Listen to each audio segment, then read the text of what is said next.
You have already outlived at least two versions of yourself. Not metaphorically, literally. The child who once looked through your eyes is gone. Not grown. Gone.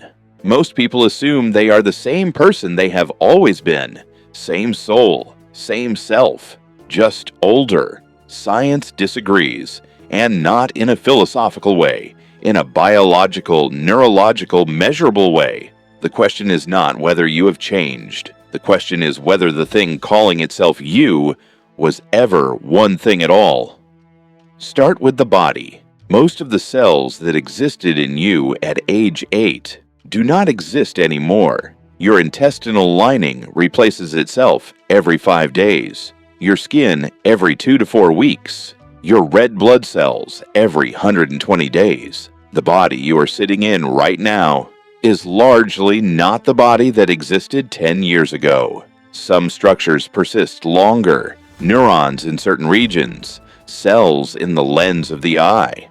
But the physical architecture that housed your earliest memories has been almost entirely replaced, which raises a question nobody wants to sit with.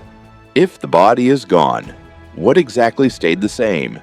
Now go to the brain. A child's brain is not a smaller adult brain. It is a completely different operating system. In the first years of life, the brain is building itself at a speed that will never happen again. Every experience is being classified for the first time. Every sound, every face, every feeling of warmth or cold or fear. When everything is new, the world feels enormous.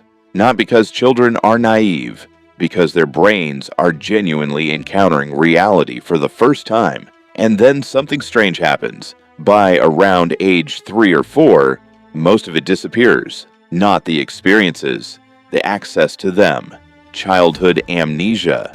The first years of your life shaped you more than almost anything that came after, and you cannot consciously reach most of them. They are in there, running, affecting everything, but you cannot see them, which means the person who is most responsible for building you is someone you will never fully meet. And then there is memory.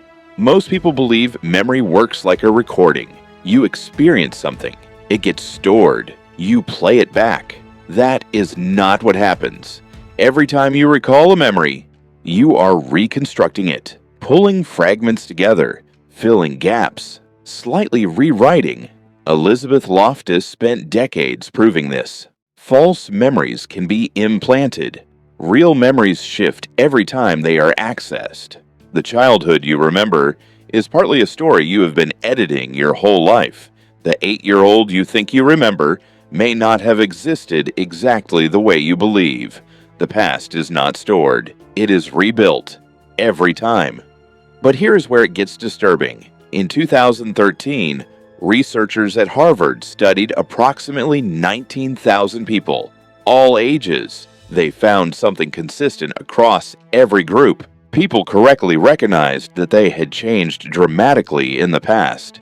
They could see previous versions of themselves clearly, and yet every single age group believed they would change very little in the future. 18-year-olds, 30-year-olds, 50-year-olds, all of them convinced that the person they were right now was roughly the final version. The researchers called it the end of history illusion. You can look backward and see transformation. You cannot look forward and see it coming, which means the person reading this is almost certainly not who you will be in 10 years, and you are systematically underestimating how different that person will be. Philosophers have had a name for this problem for over 2,000 years, the ship of Theseus. If every plank of a ship is replaced one by one, is it still the same ship?